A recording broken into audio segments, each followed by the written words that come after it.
भगवान से कहते हैं कि प्रभु आप इसको शरण में लीजिए। भगवान बोले हम क्यों लें शरण में? बोले आप घोषणा करो कि आज से हमारा नाम नारायण नहीं है, आज से हमारा नाम नारायण नहीं है। भगवान बोले क्यों घोषणा करें? कहा इसलिए घोषणा करो कि आप तो पंडित हो, आपके श्वास प्रश्वास से वेद प्रकट होता है, आप नारायण शब्द का अर्थ बताइए क्या है। भगवान बोले चलो तुम ही बता दो, गलत होगा तो हम टोक देंगे कि नहीं तुम गलत बोल रहे हो।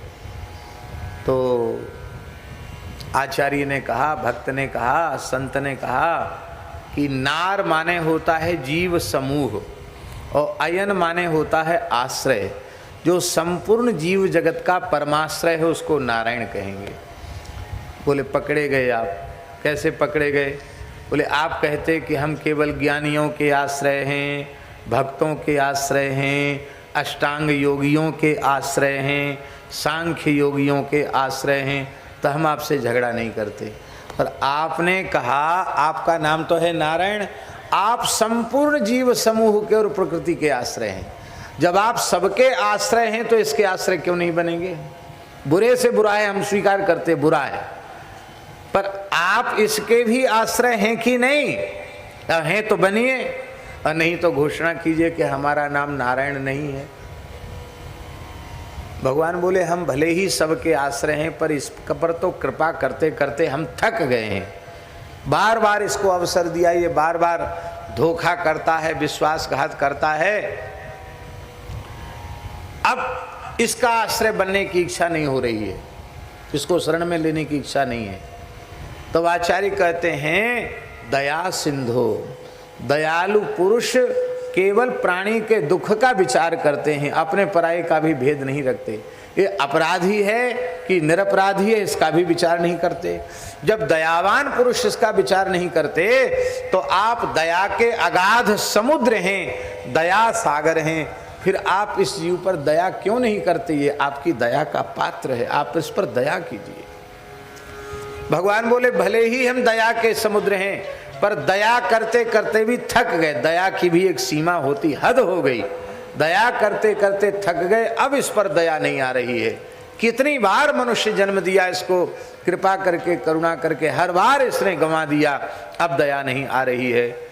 तब आचार्य अंतिम भगवान से बोले वात्सल्य गुण सागर, हे प्रभु आप तो वात्सल्य गुण के समुद्र हैं।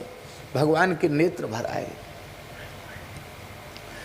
देखो भगवान वात्सल्य गुण के समुद्र हैं, और उन भगवान के वात्सल्य की एक बूंद नहीं, सीकर ते त्रैलोक सुपासी, वात्सल्य की एक बूंद का 100वां हिस्सा उसको कहेंगे सीकर, सूक्ष्म कण, उससे वात्सल्य बटा तीनों लोकों में।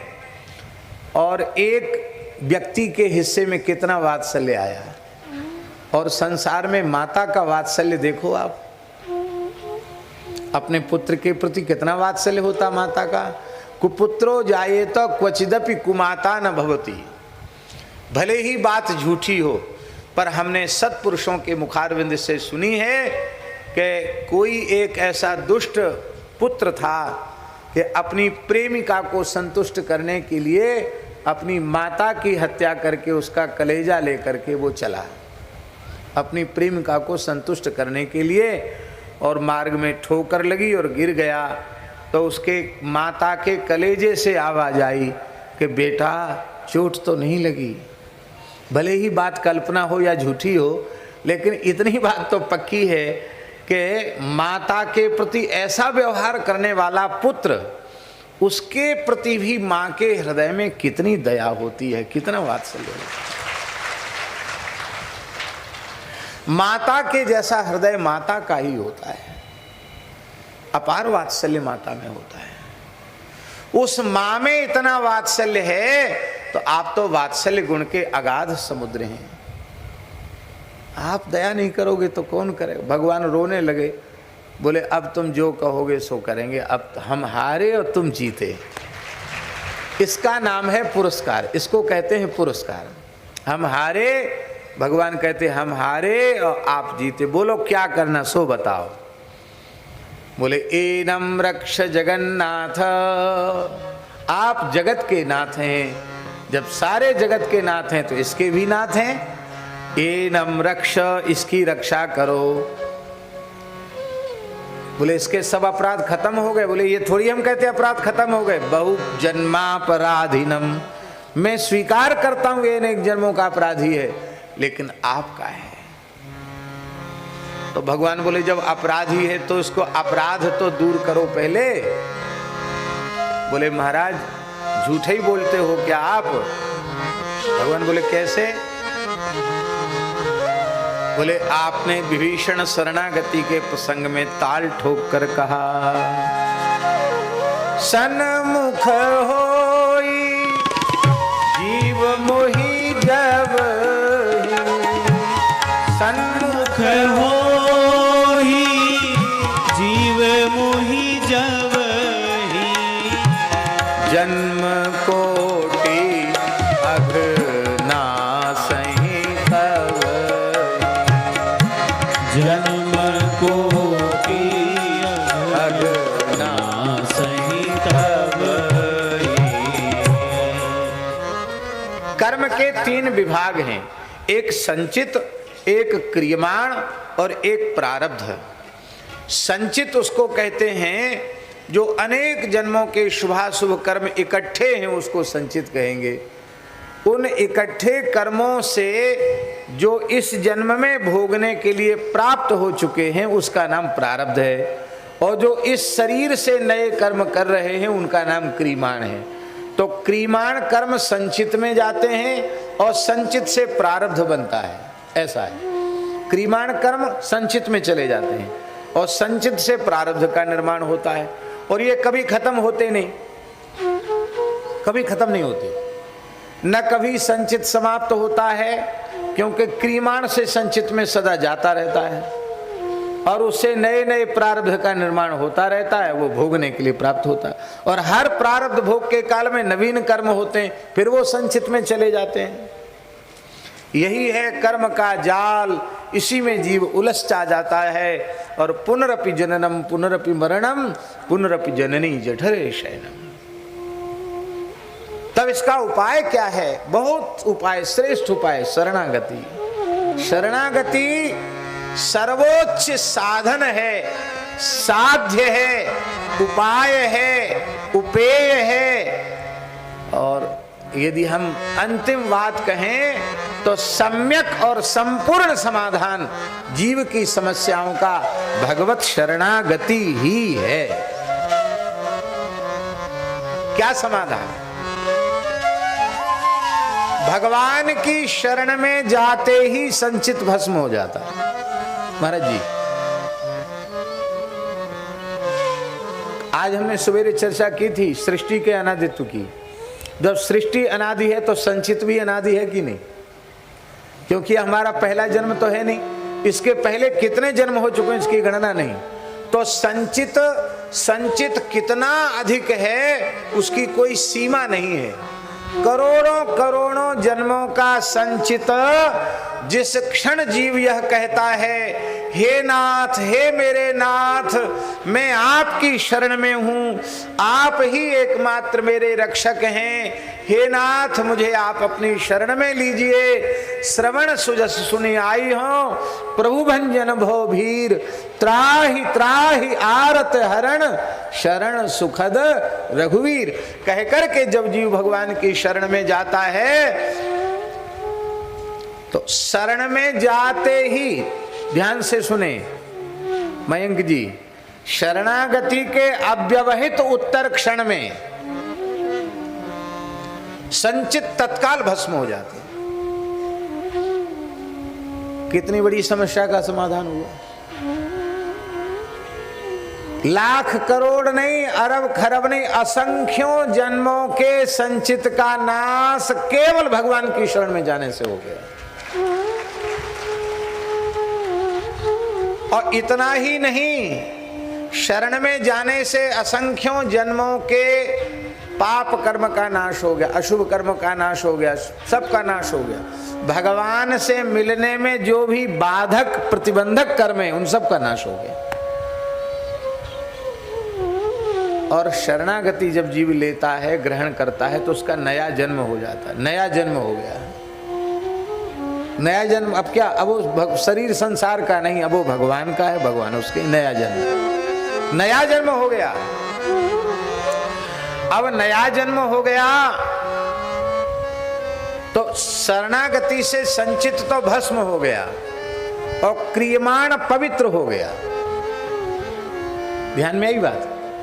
अब तक जब तक भगवान की शरण में नहीं गया था, तब तक जो क्रियमाण कर्म थे वो अपने स्वार्थ की पूर्ति के लिए हो रहे थे। अब जो कुछ होगा वो भगवत प्रीत्यर्थ होगा, कर्तापने के अहंकार से मुक्त होकर होगा, भगवान की प्रसन्नता के लिए होगा, और कर्म को करने के बाद कृष्णार्पण मस्तु, श्री रामार्पण मस्तु, तत्सत ब्रह्मार्पण मस्तु, भगवान को अर्पित हो जाएगा। कायेन वाचा मनसेन्द्रियवा बुद्ध्यात्मना वानुसृत स्वभावात् करोति यद्यत् सकलम परस्मै नारायणायेति समर्पयेत्, भगवान को समर्पित हो जाएगा। तो महाराज जी भगवान को समर्पित होने के बाद अब वो संचित में तो गया नहीं, क्रियमाण जा रहा था संचित में, और संचित तो खत्म हो गया, वो नया संचित बना नहीं, क्योंकि क्रियमाण कर्म चला गया भगवान के चरणों में, भगवान को अर्पित हो गया। तो क्रियमाण कर्म के बंधन से मुक्ति मिल गई, संचित नष्ट हो गया, क्रियमाण कर्म का बंधन रहा नहीं, क्योंकि अब क्रियमाण कर्म भगवत प्रीत्यर्थ हो रहा है और भगवान को समर्पित कर दिया गया है, इसलिए क्रियमाण से संचित में गया नहीं, क्रियमाण का बंधन रहा नहीं। अब बचा क्या? अब बचा इस शरीर का प्रारब्ध, और इस शरीर के प्रारब्ध का संबंध केवल इसी शरीर से है।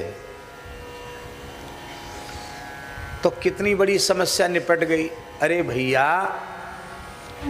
मान लो हम 50-55 वर्ष के हो गए, तो राम जी की दया से इतना प्रारब्ध तो हमने भोग लिया। अब कितना बचा है किसी का कोई ठिकाना तो है नहीं। जितना भी बचा है, जब भगवान की कृपा करुणा से इतना भोग लिया है, तो बचा खुचा भी भोग लेंगे। इसलिए हे भगवान, मेरे प्रारब्ध का नाश मत कीजिए, हमारे प्रारब्ध का भोग इसी शरीर से करवा लेना, बच जाएगा तो दुख में संसार में फिर से आना पड़ेगा। इसलिए मेरे प्रारब्ध का नाश आप कृपा करके भोग के द्वारा कराइए। इसी का नाम है तत्तेनुकंपां सुसमीक्षमाणो भुञ्जान एवात्मकृतं विपाकम्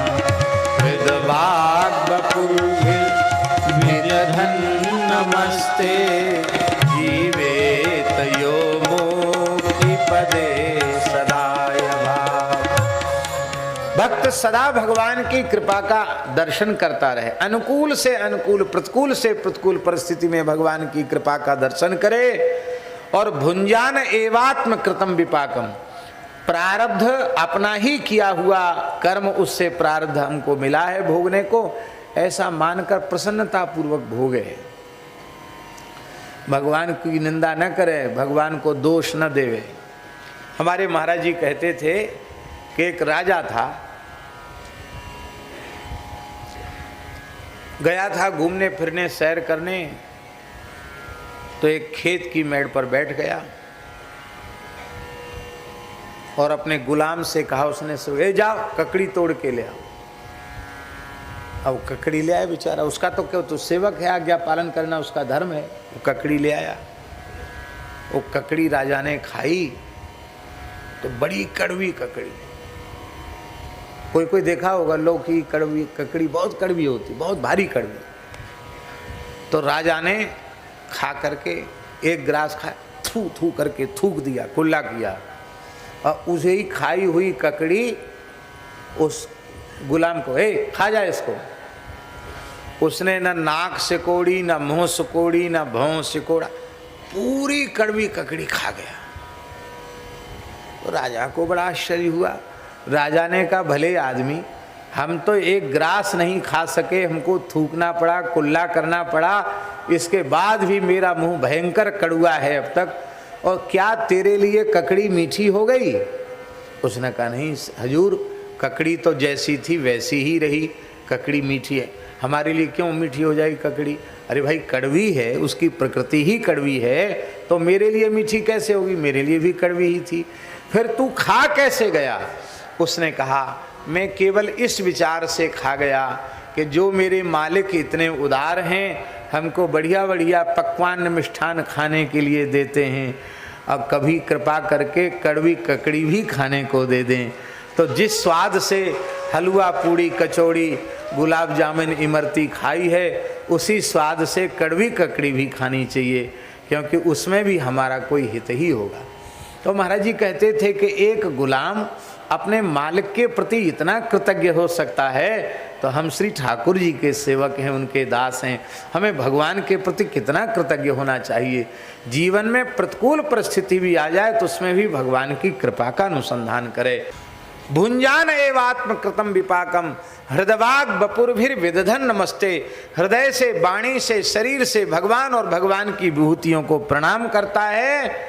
कहते वह मुक्ति पदे सदाय भाग, वो मुक्ति पद का अधिकारी हो जाता है, अथवा मुक्ति है चरण कमलों में जिनके, उनकी प्राप्ति का अधिकारी हो जाता है, उनके प्रेम की प्राप्ति का अधिकारी हो जाता है।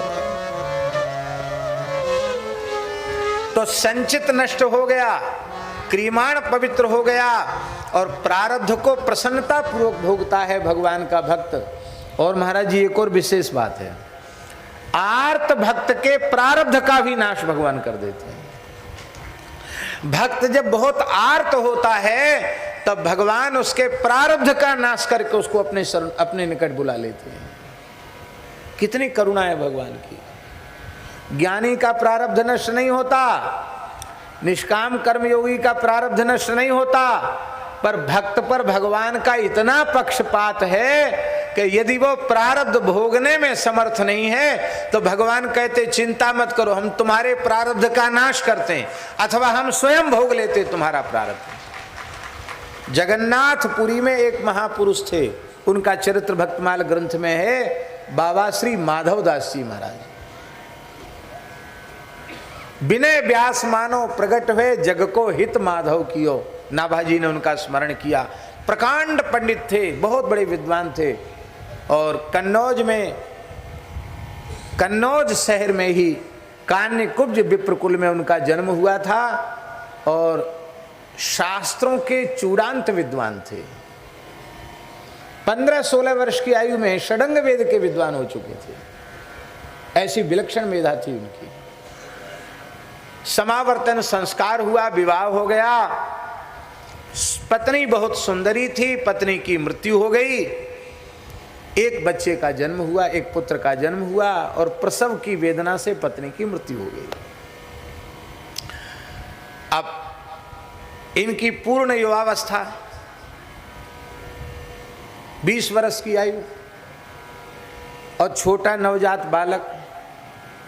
घर में समृद्धि की कमी नहीं थी, तो पिताजी ने, परिवार के लोगों ने आग्रह किया कि दूसरा विवाह करो, पर आप पंडित थे, आपने कहा कि भगवान ने संसार नश्वर है ये समझाने के लिए घटना मेरे आंखों के सामने घटाई है, अब मैं दोबारा संसार के चक्र में नहीं फंसूंगा। हाँ, कोई ये लिखित रूप में प्रतिज्ञा करके कहे कि विवाह करने के बाद मैं नहीं मरूंगा, अथवा जिससे ब्याह करूंगा वो नहीं मरेगी, तो मैं ब्याह कर सकूं, ये गारंटी कौन ले? ये तो कोई ले नहीं सकता। बोले बच्चे के लिए तो ध्यान रखना चाहिए, बोले भगवान विश्वम्भर हैं, सारे विश्व का भरण पोषण करते, इसका भी करेंगे, हम संसार चक्र में नहीं फंसेंगे। लेकिन हाँ, हैं तो हम अब यहीं हैं, हम कहीं जा नहीं रहे, घर में ही थे। वैराग्य तो बहुत तीव्र था। उसी समय आप घर के बगीचे में बैठे थे और एक घटना घटी, हवा चली और घोंसले से एक अंडा गिरा, और अंडा घोंसले से गिरा तो जहाँ बगीचे में पत्तों का ढेर झाड़ बुहार करके इकट्ठा किया गया था, वहाँ वो गिरा। तो अब देखो, कठोर भूमि में गिरता तो अंडा चोट खा करके नष्ट हो जाता और उसका पक्षी भी मर जाता, लेकिन पत्तों के ढेर पर गिरने से वो अंडा, उस बच्चे का कुछ बिगड़ा नहीं, अंडा फूटा, बच्चा बाहर आया और उसको बड़ी जोर की भूख लग रही थी। बच्चे ने ऐसी ऐसी चोंच की और उसी समय एक कीड़ा, छोटा कोमल कोमल कीड़ा मकड़ी के जाल में फंसकर आया और उस नवजात चूजे की ही चोंच के पास गया। जैसी चोंच के पास गया उसने चोंच खोली और वो कीड़ा उसके मुंह में चला गया। बच्चे की क्षुधा शांत हो गई। अब ये उस क्रिया को, उस नाटक को देख रहे थे। अरे बोले भगवान की कैसी व्यवस्था है, इसकी सुरक्षा भगवान करना चाहते हैं तो पत्तों पर गिराया और इसको नवजात, इसको खाद्य की व्यवस्था भी परमात्मा ने कर दी। तो भैया हम बेकार ठेका लिए हुए हैं कि लड़के के भरण पोषण का भार मेरे ऊपर। बस उसी समय उठे और चल पड़े, जगन्नाथपुरी पैदल पैदल गए और फिर ऐसा भजन किया कि महाराज जगन्नाथ जी उनके साथ खेलते थे। एक बार माधव दास जी बहुत बीमार हो गए, संग्रहणी होगी। संग्रहणी जानते हैं ना, कुछ भी पानी भी पियो तो रिचन हो जाता है। तो दुखी होकर के समुद्र के किनारे चले गए। ठीक है, जैसी भगवान की इच्छा है। अब वो वहीं मलमूत्र होने लग गया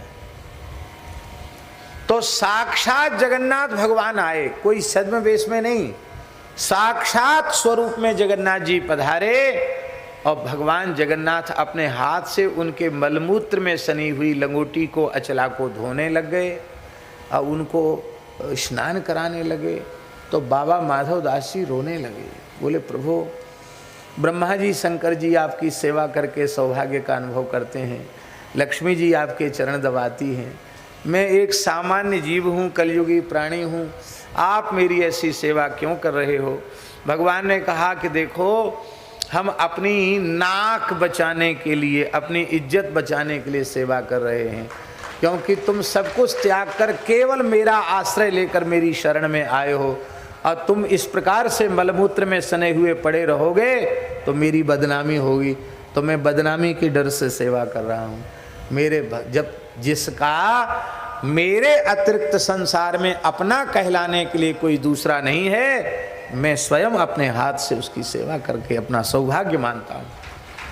भगवान रोज आते, औषधि भी देते, मलमूत्र भी धोते, सेवा भी करते। एक दिन 2 दिन नहीं, भगवान 15 दिन तक लगातार उनकी सेवा करते रहे। कितने दिन तक? एक दिन बाबा माधव दास जी बोले हम तो इसी में सने रहेंगे, मलमूत्र में, हम न नहाएंगे न धोएंगे न तुम्हारी दवाई खाएंगे, कुछ नहीं करेंगे। क्यों? कहते हमको सहन नहीं होता है, आप मेरे मलमूत्र में सने हुए वस्त्रों को छूते हैं, मुझे सहन नहीं होता है।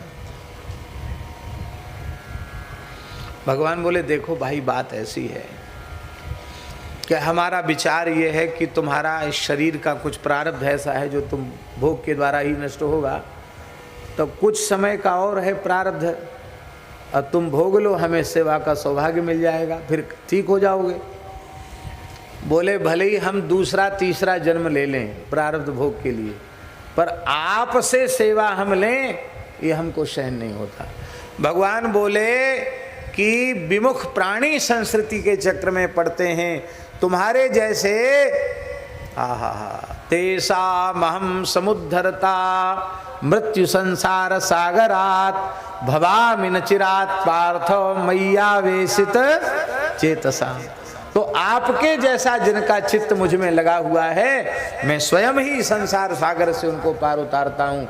तो कर्म के अधीन होकर तुम्हारा दूसरा जन्म नहीं हो सकता, पर तुम्हें इतना अधिक कष्ट हो रहा है हमारी सेवा से, तो चिंता मत करो, तुम्हारा 15 दिन का भोग बचा है, उस भोग को मैं अपने ऊपर स्वीकार करता हूं।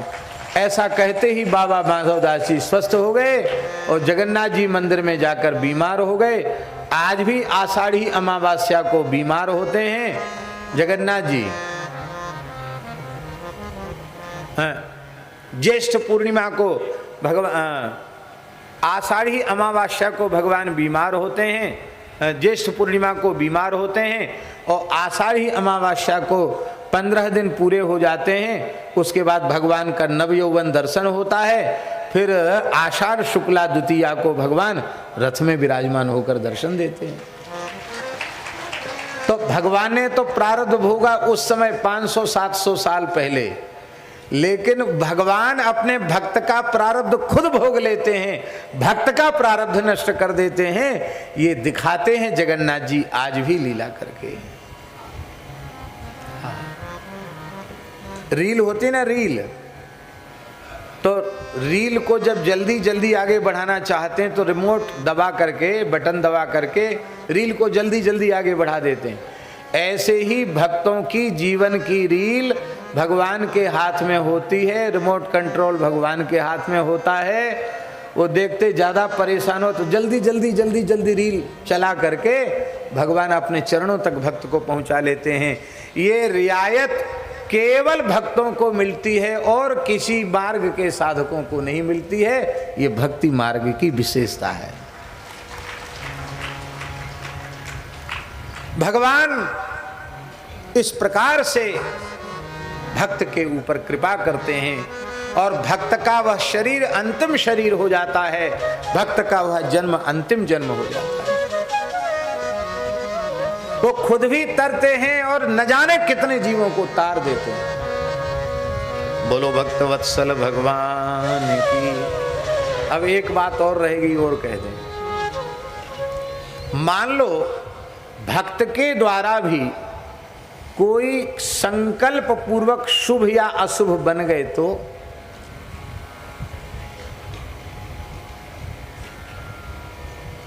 क्रियमाण कर्मों में भले भगवान को अर्पित कर रहा है, लेकिन कभी योग संयोग दुर्भाग्यवश संगवश किसी प्रकार से भी कोई ऐसा काम बन गया जो नहीं बनना चाहिए था। है भगवान का शरणागत भक्त, बहुत ध्यान से सुने, इसका मतलब हम छूट नहीं दे रहे हैं। कदाचित कथनचित ऐसा हो जाए तो क्या उस शुभ या अशुभ का फल उसे स्वर्ग नरक के रूप में भोगना पड़ेगा?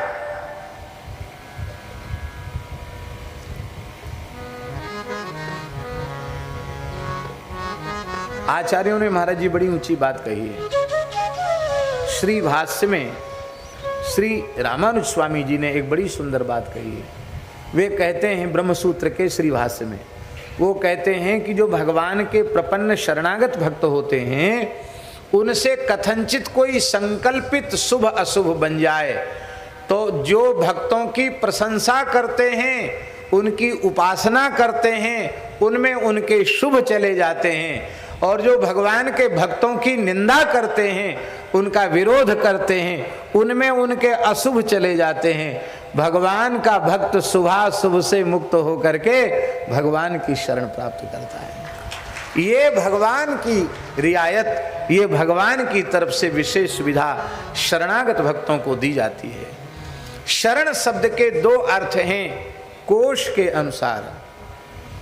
शरणम गृह रक्षित्रो, दो अर्थ हैं शरण शब्द के। एक अर्थ है घर और दूसरा अर्थ है रक्षक। इसका अर्थ है कि सारे जीवों का घर भगवान ही है। घर का अर्थ है आश्रय, समस्त जीवों का परम परम आश्रय भगवान ही है, और समस्त जीवों के रक्षक भी भगवान हैं। ये शरण शब्द का अर्थ है।